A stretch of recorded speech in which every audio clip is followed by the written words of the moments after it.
Oh, it's frozen. Cardboard has frozen to the tin.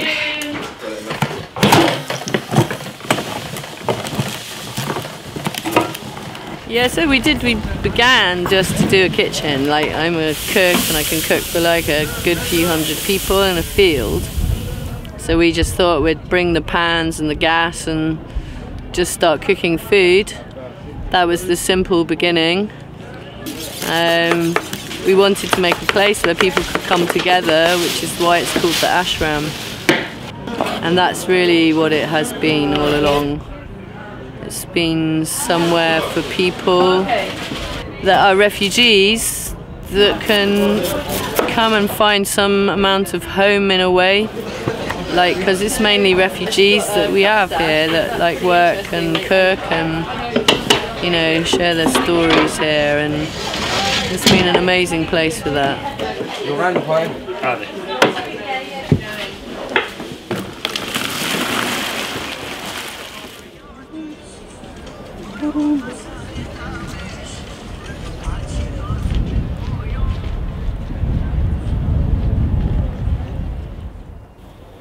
It's a really special place now, because essentially we do cook food and we are a hot food distribution point, but the whole aim of everyone that walks in there is not to be the volunteers that are giving refugees food.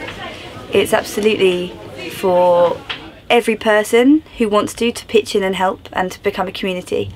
And it is very, very powerful when you're there. When you're at the camp for a long time, you can see that there are divides within nationalities. There are lots of people who, you know, nationalities will stick together. And especially in the past 2 months, when I kind of look over everyone working together, when you see Kurdish people, Iranian people, Afghani people and Eritrean people sitting and eating together, but not only that, you see people spending their entire day cooking and cleaning and building, all for us and all to give to everyone. So now instead of doing 2 meals a day, actually we just have food being churned out by different people. We have women coming in telling us how to cook the rice, wanting to cook rice. We have church groups, the Eritrean and Ethiopian church come in a lot to cook for their festivals.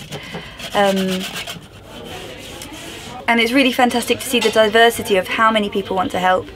And I personally think the aim of the ashram really was to make it a space for everyone to have a sense of normality, for everyone to know each other, and for everyone to reform friendships.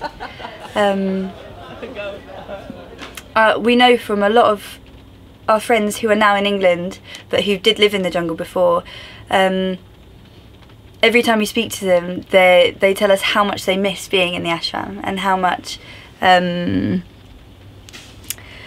harder it is in England, not having brotherhood, not having friendships. So it's very powerful, very special, very full of love, very full of lots and lots of crying and lots of laughing and lots of dancing and singing. But it is a really beautiful place, and I feel personally really privileged to be there. And I do really think that it's changed the most horrendous situation for some people into, okay, you know, it's not a good situation, but they spend their days happy and smiling because they have not only a sense of purpose, but we're all one huge family now, and it's amazing. No problem.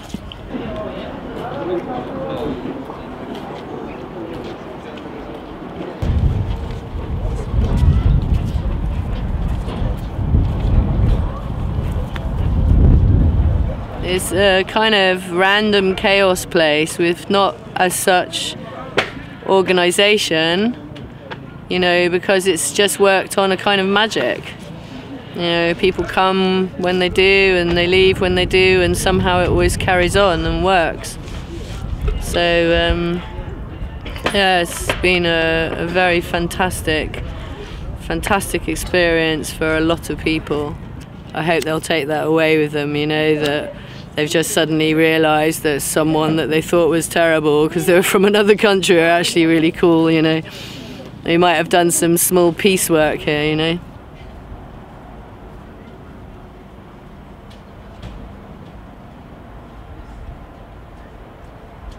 And it's changed over the months, and we've had some really difficult times. Some really complicated things have happened, and we learnt a lot of things. It's like a very hard place in one way, but it's actually also like the best place. It's so strange. We're really at that very interesting and difficult point now. We don't really know how this is going to play out with the French government, and how long we will be able to stay here. It may last a week, it might last 2 weeks, it might last another month, we don't know. And at the moment, the people don't really have anywhere to go, so we're pretty concerned, you know, that they should find somewhere temporary, but as you know, they've set up homes whilst they're waiting to get to a better home. And yeah, that's what we want, isn't it? People to get to safety, get to somewhere where they can call home again. That's what we're all hoping for.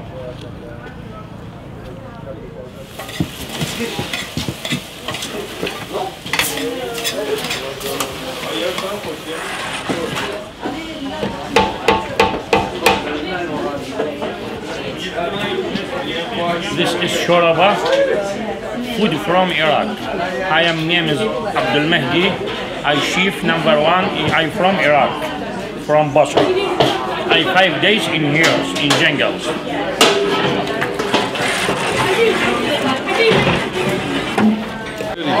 دست در نکنه آقا کار درست جونه خوبه نمیدی علیان اصلا نباش چیم کاکو سلام کاکو سلام نام چرم هشتی خوبه عزیزم دست تلا کجا باید دنبال کنی قربونت برم دست نباش آکی پتی کاکو آفشان یا تیشرت دنبال تیشرت رفتم همون جنگ دیدم آرزوی خالی کنم معذری محسن وقتی صورت هم نگیره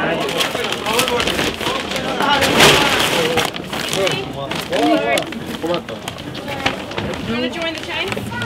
Good. We pass. No, you stay there. You stay there and we pass it up, no? Thank you. لا ترسبوت شرا Okay.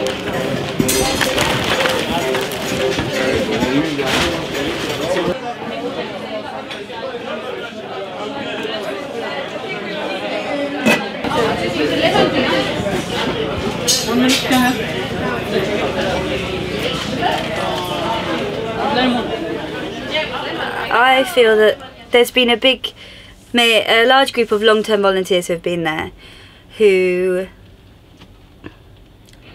as much as we have, well, we absolutely have the privilege to go home and we can leave whenever we want, that place is now so fundamentally inside us and so inside all the guys and the families who live close to us. It's so important to all of us that the idea of it being in danger and going, I can't really comprehend or understand. But it will make such a difference. I mean, technically, the idea of community isn't a basic need. Not written down as a basic need, but seeing the difference in the people that come in, the difference in the faces of people that can sit there and use some internet in the warm with their friends, and the friendships that have formed, that being taken away from them is the most fundamental human right, actually. I mean, I've been so privileged to meet the most fantastic English, French, German, Western people, as well as the most fantastic people who have had to leave their homes further away, and it's given me a lot of hope and a lot of ideas when I go home. But it is going to be unbelievably hard to say goodbye, if we get evicted, if it gets knocked down, not only will we have nothing to do with our day, but it will absolutely tear people apart who have built something from the nothing that they live in, and suddenly that's taken away. I actually find it really hard to talk about because it's unbelievable and very unjust, and when I mentioned the crying, it's a big thing. But in terms of going home and having to leave it, so I wonder, it's a different kind of hard, but sometimes I think the fact that we have the right to go home and we choose to leave after there's nothing there, that's even more heartbreaking for me. I think the biggest lesson I've learned here is that I don't deserve any more than anyone else to be able to go home, and I have that right. And half of my friends in Calais, who are not from Calais, who are refugees, they're not being given that right, and it scares me that they potentially will never be given that right. And that's what's so special about the ashram, that we've all given each other a right to a home, and we all desperately care about each other,